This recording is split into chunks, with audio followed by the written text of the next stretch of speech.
Corporate റെഗുലേഷൻ്റെ വളരെ important ആയിട്ടുള്ളൊരു area നമ്മൾ ഡിസ്കസ് ചെയ്യുന്നത്, അതായത് incorporation of companies. Incorporation of companies means registration. നമ്മൾ കമ്പനിയുടെ ലീഗൽ വാലിഡിറ്റി, അതായത് കമ്പനിന് ബിക്കം ലീഗൽ ഒരു സ്റ്റാറ്റസ് കിട്ടുന്നതിന് വേണ്ടിയിട്ടാണ് നമ്മൾ എന്ത് ചെയ്യുന്നത്, ഒരു കമ്പനി രജിസ്റ്റർ ചെയ്യുന്നത്. അപ്പോൾ അതിൻ്റെ ഒരു ബിഗിനിങ് പാർട്ടാണ് നമ്മൾ ഡിസ്കസ് ചെയ്യുന്നത്, അതായത് incorporation of companies or registration of the companies. അതിൽ കാര്യമായിട്ട് നമുക്ക് പഠിക്കാനുള്ളത് കുറച്ച് സ്റ്റെപ്സ് ആണ്. അപ്പോൾ ആദ്യം പറയുന്നത് സെക്ഷൻ കമ്പനീസ് ആക്ട് 2013 പ്രകാരം സെക്ഷൻ 3 എന്ത് പറയുന്നുണ്ട്, എന്തൊക്കെ കാര്യങ്ങളാണ് ഒരു രജിസ്ട്രേഷന് വേണ്ടത് എന്ന കാര്യം സ്റ്റേറ്റ്സ് ചെയ്യുന്നത് സെക്ഷൻ 3 ആണ്. Section 3 states that a company may be formed for any lawful purpose by, അതായത് കമ്പനി ഫോം ചെയ്യുന്ന എന്തിനു വേണ്ടി മാത്രമായിരിക്കണം, ഒരു ലോഫുൾ പർപ്പസിന് വേണ്ടി മാത്രമായിരിക്കണം. ഇനി പറയുന്നത് നോക്കുക, 7 or more persons were the company to be formed is to be a public company. നിങ്ങളൊരു പബ്ലിക് കമ്പനിയാണ് ഫോം ചെയ്യുന്നുണ്ടെങ്കിൽ അതിൽ മിനിമം 7 persons വേണം. ഇനി 2 or more person were the company to be formed to be a private company. ഒരു private company ആണെങ്കിൽ നിങ്ങൾക്ക് minimum 2 വ്യക്തികൾ ഉണ്ടായിരിക്കണം, 2 or more. ഇനി പറയുന്നത് അടുത്തൊരു ഫോം കമ്പനിയാണ് 1 person കമ്പനി, അല്ലേ? അതായത് ഒരാൾ മാത്രം മതി ആ കമ്പനി ഫോം ചെയ്യാൻ. Okay, 1 person where the company to be formed is to be a 1 person company, that is to say a private company, by subscribing their members their names to a memorandum and complying with the requirement of the act in the respect of registration. അപ്പോൾ നമ്മൾ പ്രധാനമായിട്ടും ഇത്രയും 3 forms of കമ്പനികളാണ് ഇതിൻ്റെ registration അഥവാ incorporation ആണ് പറയുന്നത്.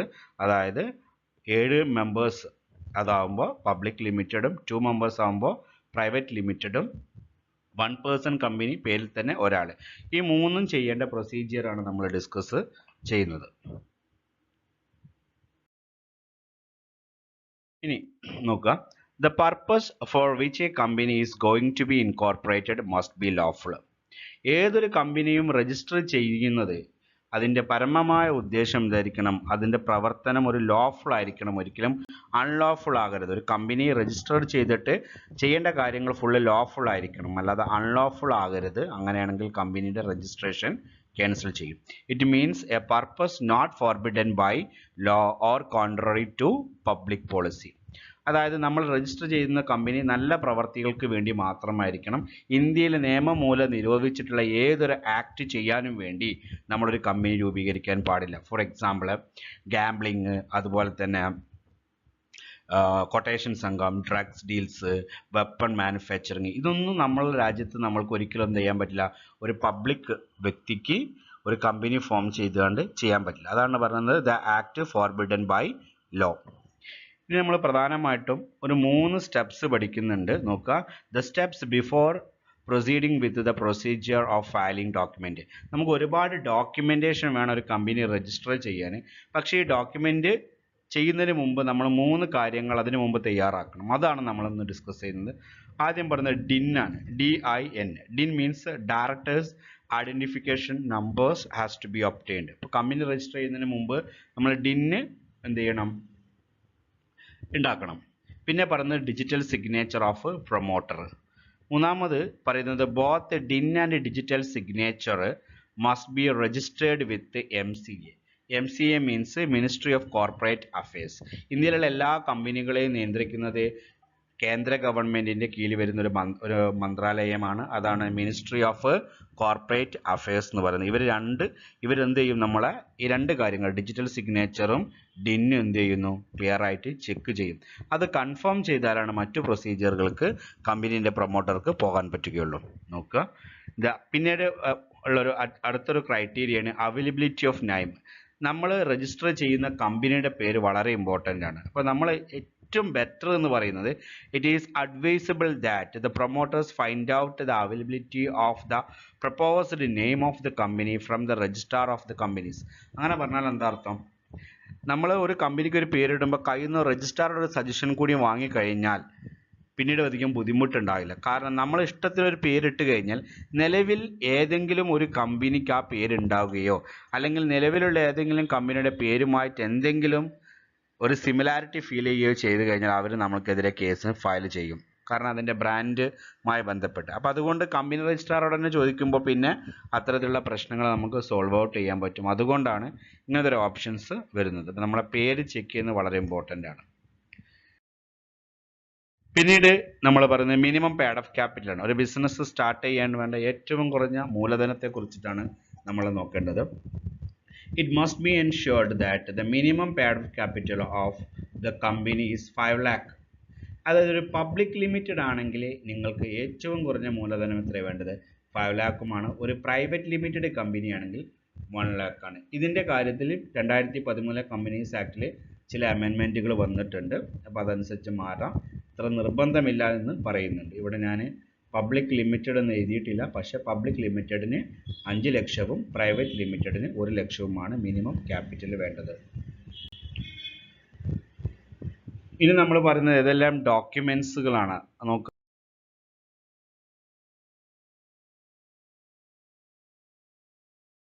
The formalities to obtain the certificate of incorporation. നമ്മൾക്ക് ഇൻകോർപ്പറേഷൻ കമ്പനി ഇൻകോർപ്പറേറ്റ് ആണ്, രജിസ്റ്റേർഡ് ആയി ചെയ്യാൻ ഒരുപാട് ഫോർമാലിറ്റീസ് ഉണ്ട്. അതാണ് നമ്മൾ വളരെ നാരോ ആയിട്ടാണ് ഡിസ്കസ് ചെയ്യുന്നത്. നെക്സ്റ്റ് ക്ലാസ്സിൽ അത് എലാബറേറ്റ് ആയിട്ട് ഡിസ്കസ് ചെയ്യുക. നോക്കുക, ആപ്ലിക്കേഷൻ ഫോമിൻ്റെ കാര്യമാണ് ഫസ്റ്റ് പറയുന്നത്. ഏതിലാണ് നമ്മൾ അപ്ലൈ ചെയ്യേണ്ട രജിസ്ട്രേഷന് വേണ്ടിയിട്ട്? And application shall be filed with ROC.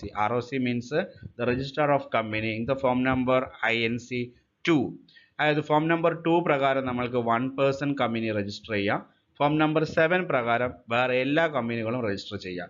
അപ്പോൾ 2 വളരെ ഇമ്പോർട്ടൻ്റ് ആണ്. 2 ആർക്ക് വേണ്ടി മാത്രമാണ്? 1 person, അതായത് OPCക്ക് വേണ്ടിയിട്ടാണ്. ബാക്കി എല്ലാ ഫോംസ് ഓഫ് കമ്പനിക്ക്, അതായത് പ്രൈവറ്റ് ലിമിറ്റഡ്, പബ്ലിക് ലിമിറ്റഡ്, അത്തരം കമ്പനികൾക്കൊക്കെ ഫോം നമ്പർ 7 ആണ് യൂസ് ചെയ്യേണ്ടത്. ഇതൊക്കെ നമ്മൾ വലിയ പ്രൊസീജിയറിന് പോകുന്നതിന് മുമ്പ് നമ്മൾ മനസ്സിലാക്കേണ്ട കാര്യങ്ങളാണ്.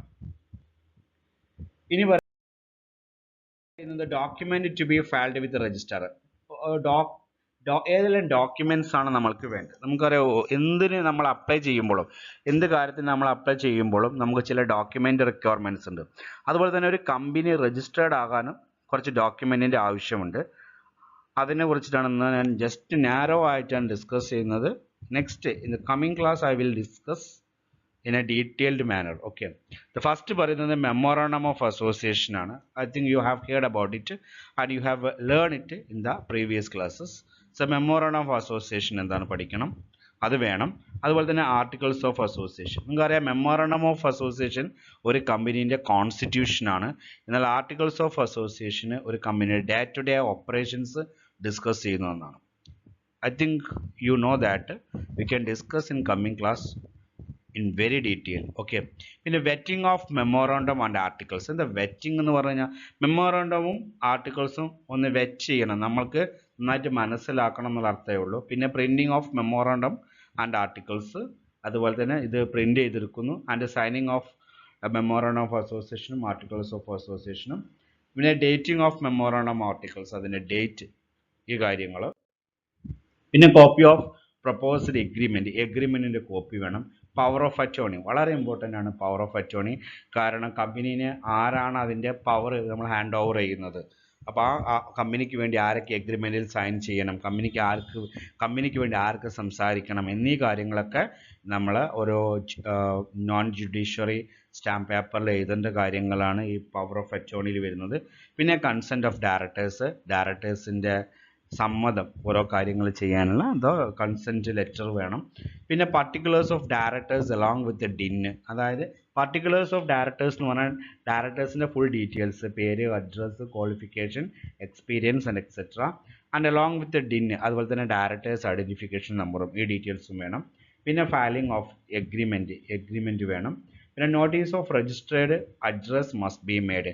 കമ്പനിയുടെ അഡ്രസ്സ് വളരെ ഇമ്പോർട്ടൻ്റ് ആണ്, കാരണം രജിസ്ട്രാർ ഓഫീസിൽ നിന്നും അഡ്രസ്സ്, അതായത് ലെറ്റർ, കത്തിടപാടുകൾ നടത്താൻ അഡ്രസ്സ് വളരെ ഇമ്പോർട്ടൻ്റ് ആണ്. ഇതും വേണം. ഇത്രയും ഡോക്യുമെൻറ്റുകൾ നമ്മൾ റെഡിയാക്കി വെക്കണം കമ്പനി രജിസ്റ്റർ ചെയ്യുന്നതിന് മുമ്പ്. ഓക്കെ, അപ്പോൾ അത് നന്നായിട്ട് 2 പ്രാവശ്യം കേൾക്കുക. ഡൗട്ട്സ് ഉണ്ടെങ്കിൽ കമൻറ്റ് ചെയ്താൽ മതി വീഡിയോയുടെ താഴെ, അല്ലെങ്കിൽ വാട്സപ്പിൽ നിങ്ങൾ ചോദിക്കാം. ഓക്കെ.